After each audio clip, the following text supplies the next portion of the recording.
আসসালামু আলাইকুম। আমি মোহাম্মদ জাহিদুল ইসলাম চৌধুরী বলছি। আইকন কম্পিউটার টেকনোলজির পক্ষ থেকে আপনাদেরকে আন্তরিক অভিনন্দন। বিগত ক্লাসে আমরা মাইক্রোসফট এক্সেলে কিভাবে রেজাল্ট শিট করতে হয় সেটা কিন্তু দেখেছি। এই মাইক্রোসফট এক্সেলের এই ডাটাগুলোকে নিয়ে যদি আমি একটা চার্ট তৈরি করতে যাই তাহলে আমাকে কি করতে হবে সেই বিষয়টা নিয়ে এখন আলোচনা করব। তা আমি এখানে এই নেম পর্যন্ত লিখে এভাবে আমি সিলেক্ট করলাম এই ডাটাগুলোকে, এতটুকু ডাটা আমি এগুলাকে চাচ্ছি না, অর্থাৎ জিপিএ, হ্যাঁ, এখানে যা আছে বা এভারেজ টোটাল এগুলাকে নিয়ে আমি চার্ট করতে চাচ্ছি না। আমি যতটুকু অংশ সিলেক্ট করলাম, ঠিক নাম এবং বাংলা ইংলিশ কে কত নম্বর পাইছে এটাকে নিয়ে একটা চার্ট করতে চাচ্ছি। চার্ট করার জন্য আমি এতটুকু অংশ সিলেক্ট করে মাউস দিয়ে জাস্ট আমি ইনসার্টে ক্লিক করব। ইনসার্টে ক্লিক করার পরে এখানে এই যদি কলামে ক্লিক করি, কলাম চার্ট আছে, লাইন চার্ট আছে, পাই চার্ট আছে, বার চার্ট আছে, অনেক ধরনের কিন্তু এখানে চার্ট আমরা দেখতে পাচ্ছি। ঠিক আছে, তা আমরা সবগুলা করব না, আমি জাস্ট এখানে কলামে ক্লিক করলাম। এখানে কলামে ক্লিক করে জাস্ট এখানে যে কোনো একটা অপশন নিলাম, এই ঠিক আছে, তাহলে আমাদের কিন্তু অটোমেটিক চার্ট হয়ে গেছে।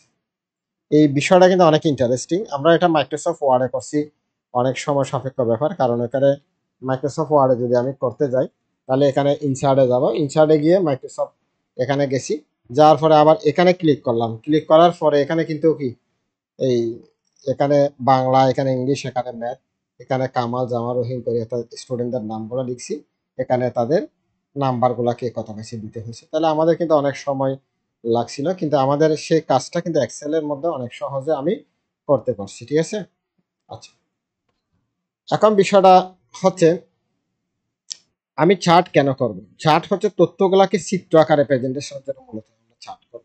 এই চার্টের মাধ্যমে আপনি এই তথ্যগুলাকে আপনি খুব সহজে কিন্তু বুঝতে পারছেন, অর্থাৎ ডাটাগুলোকে ভিজুয়ালাইজেশন করে। যেমন যারা প্রোগ্রামিং করে, আমরা প্রোগ্রামিং পাইথনে, ওখানে কিন্তু ওই ডাটাকে ভিজুয়ালাইজেশন করার জন্য সিবন নামে একটা পাইথনের ফ্রেমওয়ার্ক ব্যবহার করি। তো এখানে এক্সেলের মধ্যে ডাটাগুলো আমরা কিন্তু এভাবে এই চার্ট করতে পারি, চার্টের মাধ্যমে আমরা ডাটাগুলো ভিজুয়ালাইজেশন করলাম। ঠিক আছে, অর্থাৎ তথ্যগুলোকে সুন্দরভাবে আমি উপস্থাপন করলাম, কারণ এখানে ডাটাটাকে যদি আমি একটা ট্যাক্সে লিখি বিভিন্ন নাম্বার বা অ্যালফাবেট দিয়ে, তখন এটা যত না সহজে মানুষের কাছে বোধগম্য হবে, তার সাথে অনেক বেশি ইন্টারেস্টিং হবে এটা যখন আমরা একটা প্রেজেন্টেশনে রূপদান করবো। ঠিক আছে, অর্থাৎ এখানে চার্ট বলতে মূলত আমরা যেটা বুঝি সেটা হচ্ছে অর্থাৎ তথ্যগুলাকে চিত্র আকারে প্রেজেন্টেশন করা। ঠিক আছে, এটার মাধ্যমে আমরা কিন্তু এই চার্টের মাধ্যমে অনেক কিছু করতে পারি। একটা যেমন রেজাল্ট শিটের আমি চার্ট করলাম, ঠিক এভাবে একটি স্কুলের সফলতা ব্যর্থতার উপর একটা চার্ট করা যেতে পারে, একটা কোম্পানির আইবিআই এর উপর চার্ট করা যেতে পারে, একটা কোম্পানির লাভ লোকসানের উপর চার্ট করা যেতে পারে, বা খেলোয়াড়দের খেলার পারফরমেন্সের উপর ভিত্তি করে চার্ট করা যেতে পারে, বা আমাদের জাতীয় যে বার্ষিক বাজেট হয় প্রতি বছর জুন জুলাইতে, এই বাজেটের উপর আমরা চার্ট করতে পারি।